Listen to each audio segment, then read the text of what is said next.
Hey everyone, I'm a tired boy. Hold on, let me get down the stairs. That's better, not as loud. Um, I'm a very tired boy right now. I woke up, took a shower, and now I'm still tired. I'm just kidding, I am very tired though. That hurt my voice. um, so yeah, I just got out of the shower.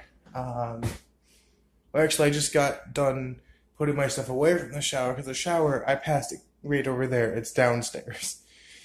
So I have to take my stuff up to my room, and then I have to come back down to make this video. And yeah. So, morning, everyone. I didn't get any sleep at all. Well, I mean, I got a few hours for a nap. I'm gonna sit down because I'm just gonna pace. Sit down in my tiny chair. I got a few hours. My fedora over there. But overall, I'm exhausted. I took a nap I woke up around 8 last night. So, yeah. But I took a nap yesterday afternoon, and I stayed up all night starting a new book. And I've been working on like 7 books simultaneously for like the past year or so. So it's like, got too many projects going on. But I couldn't help but start writing on this one. And I am going to explain the actual like idea of it. I don't care if anyone takes the idea because I'm not going to ever sell a book like this. It's just something I like working on. If you guys don't know, I do write a lot of stories. A lot of them are kind of like,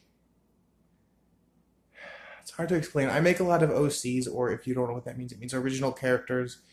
I have quite a few original characters that I've been just experimenting with in these books, and I've been adding a lot of them into like different books. So one character will be in like 4 of my books at once, just because I like the names of them.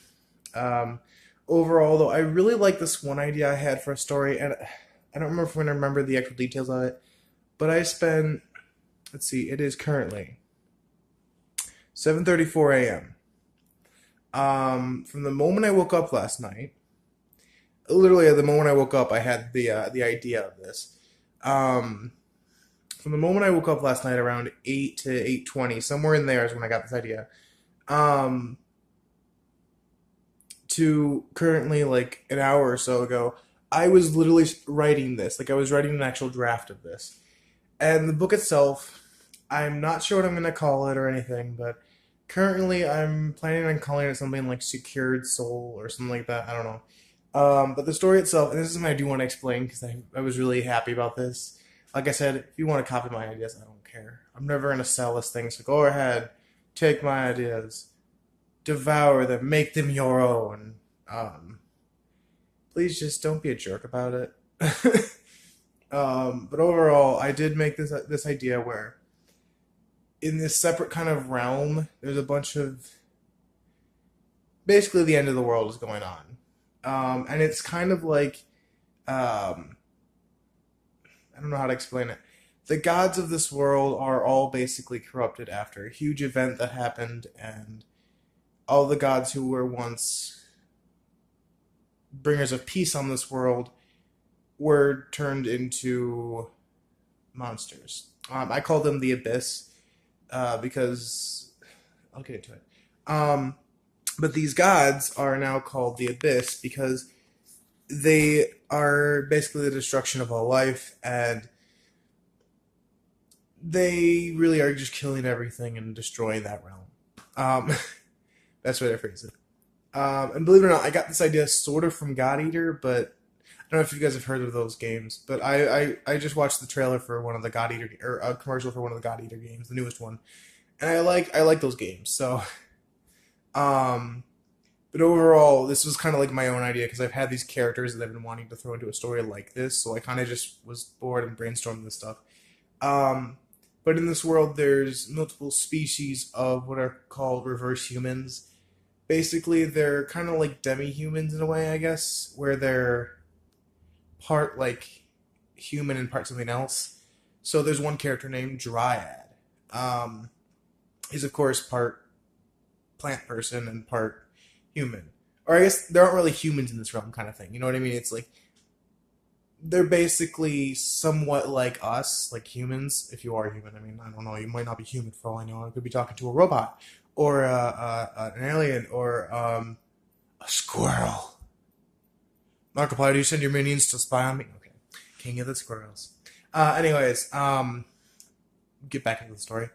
Um, but there's one race that is basically the only threat to these corrupted gods, and they are known as the Immortals. And as you can guess, they cannot die.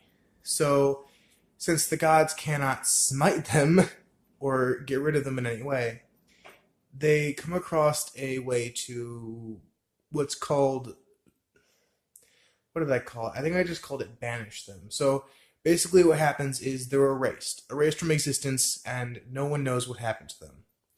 They still exist, but they went missing. Every single immortal at once.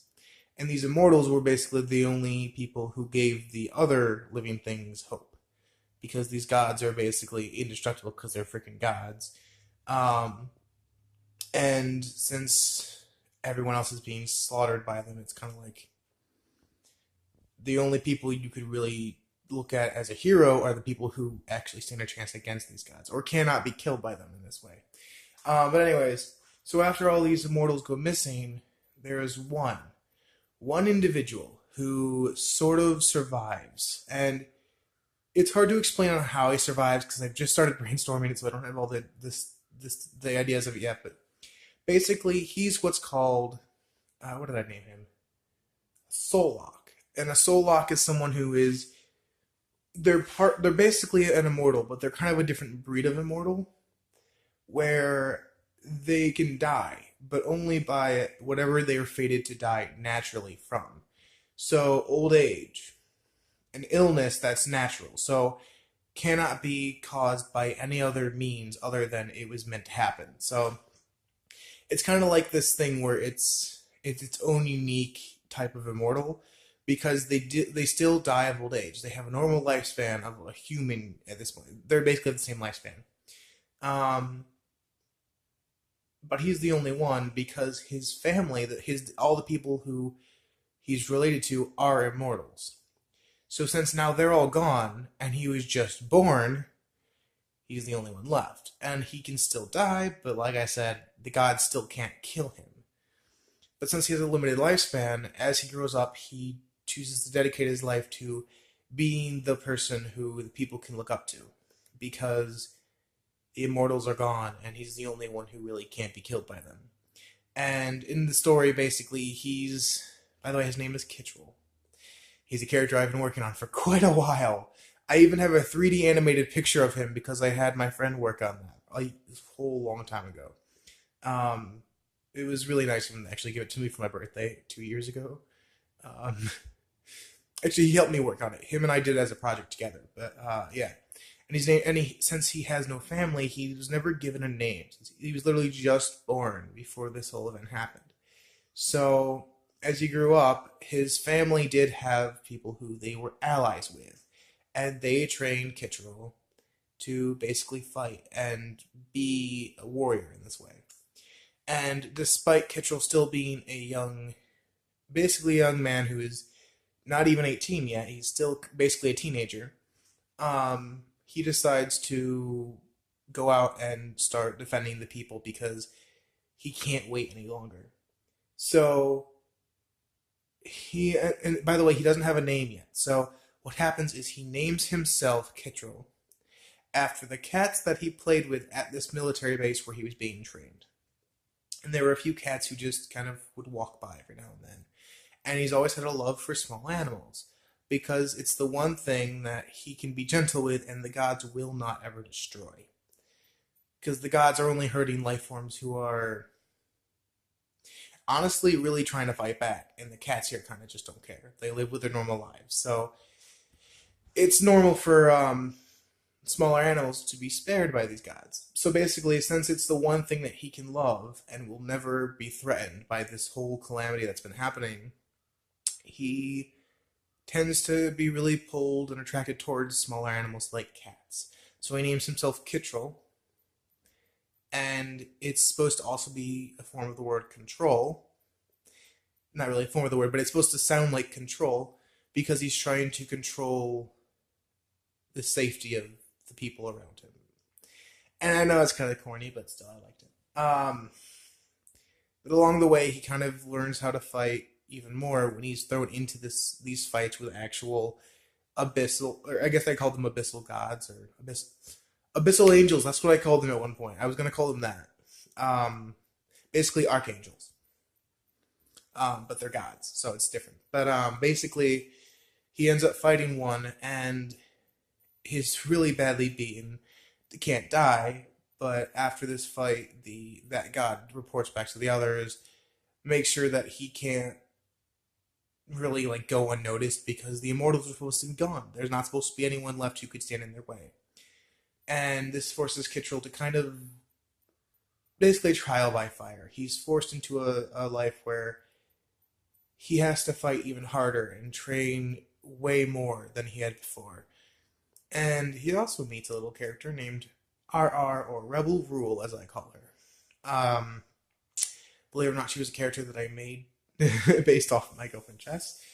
But Rebel Rule is this kind, caring girl who kind of sounds like a jerk because she's a demolition expert and an extreme activist against the gods, even though she can't really affect them in combat as much. She still helps with rescue. Swear to God. I'm gonna hopefully turn off my notifications. Will it allow me to? It did allow me to. Okay. But basically, she helps with rescues in this armor that she had built. It's basically a mech suit. Just not a tall, like two-story building one. It's just a small suit that she had built, kind of like power armor for Fallout, if you know what that is. Um, and she kind of teams up with Kittrell along the way, even though she's not able to fight back against the gods because she is still mortal. She still helps with kind of like keeping the people safe, so anyone who's caught under buildings or rubble or injured, she's able to take care of and heal them, as well as kind of be a distraction against the gods because she is extremely good with explosives. So, but yeah, and she kind of ends up being like a big sister kind of character to Kittrell because she is a few years older, but she's also kind of like worried about him. Even though she knows he can't be killed, she ends up really kind of being there when he needs someone to talk to or someone to just support him. Along the way, they also meet Dryad, one of the characters I've also been developing for a while. Dryad is this healer kind of person. He's able to control whatever plants are left on this realm because most of them are burned out or dead, or the environment just doesn't make it possible for them to grow. Um, but Dryad ends up being like the healer of the group. So it's kind of just like Kittrell's the only one who can actually fight. But in order to keep Kittrell safe during the fights and keep him going longer, um, Rebel takes care of any outside distractions, such as people around who could be injured by the actual conflict. And Dryad's able to kind of reinforce Kittrell with regeneration that's amplified. So any wounds he would take would be healed up much faster and much better. And he's also able to kind of give Kittrell this armor type of defense, which is basically just plant armor, but it's a sacred item kind of thing. It's kind of RPG like, but I don't care. I love RPGs; they're fun. But anyways, so the whole story goes on where the three of them are forced to fight against this entire impossible fight, and due to Kittrell being mortal, he's a form of immortal, but he still has a normal lifespan. He's forced to kind of grow up extremely fast because he doesn't have forever to fight these gods. So in the long run, he's not really, even though they can't kill him, he's only around for a certain amount of time, and there's no one else after he dies. He's the only one who's ever going to stand a chance, so he's honestly the only one who really needs to fight. Um, and like I said, he has a normal lifespan, so for his whole life, he's dedicated to keeping the people safe and fighting against these gods and defeating them. Um, And it's hard to explain the actual rest of the story without giving away too much because I am actually planning on reading this when I get it finally finished, which will be a while. But this is my main priority out of all my projects right now, so I'm excited because this is actually a really cool story I hadn't thought of beforehand. And I have so many original characters that I really want to put in this because they really fit this kind of theme. Um, but overall, I just really like the story. And then there's a few characters like Onyx Black. He's You guys know that at one point I was gonna introduce a character named Onyx J, who is gonna be part of my channel, like a second separate persona kind of thing. Anyways, Onyx Black is kind of like this mercenary kind of badass, kind of like I don't know who he's like. I was gonna say like Zoro from One Piece, but better. I guess he's kind of like a Grim Reaper. So he has the ability to kind of drain life energy from people by being nearby them, but not in a lethal sense. So he's able to kind of zap their energy. But he ends up being part of the group later on as kind of like they share a common enemy, and he's having his ass kicked. So Kitchell steps in, and they kind of fight as a group. But he tends to come in and out to the story. Like I spent hours just drafting this thing last night, and I'm not even anywhere near done finishing it. But I got the actual bullet points out and the order of events out. But overall, I have about 50 to 60 characters that I've actually already added into the story as like either kind of random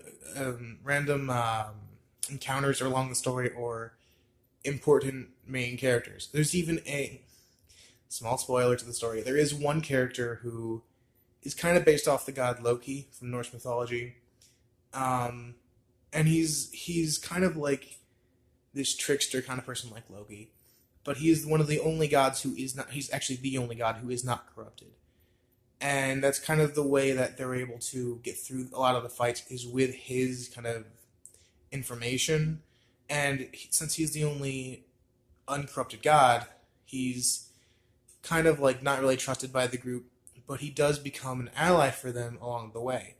And he's a character I wanted to add in for a while. I'm not going to tell you his name because it's kind of special. I'll tell you. It's He has two personas, Lightbringer and Darkbringer, or LB and DB. Believe it or not, those are my parents' initials. I always thought that was funny, and I just realized that like a month ago. But Lightbringer and Darkbringer are two separate personalities, and believe it or not, I had a character in an old RPG I used to play, where since I pre-ordered the game, I got a unique ability, and I chose two separate like personalities that you can swap between. So I had one who was like a healer named Lightbringer, and I played these games solo. I never joined a guild or a group or anything, so I was doing all these missions on my own and everything. Made it much harder, but I liked having Lightbringer, who was able to heal and then had speed to run away, as well as Darkbringer, who was a separate personality that would switch out, and he was kind of like a tank or like a berserker kind of class. Um, and this is kind of the same aspect, where this god is kind of he's technically two different people in one, but both sides are kind of like Darkbringer is actually the normal side, and Lightbringer is the corrupted side. So even though he's not corrupt, he does have a side of him that has been affected by this corruption. But they work together as a kind of an ally along the way for Kitchell and his friends. But overall, I've got a long way to go before I actually get this book done.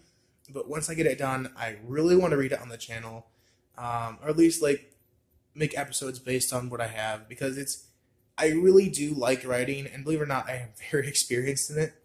I just have so many going on at once. I've been working on, I think I had 12 projects currently going, but I ended up like putting a lot of them just on pause for the longest time, and then I started picking up more projects.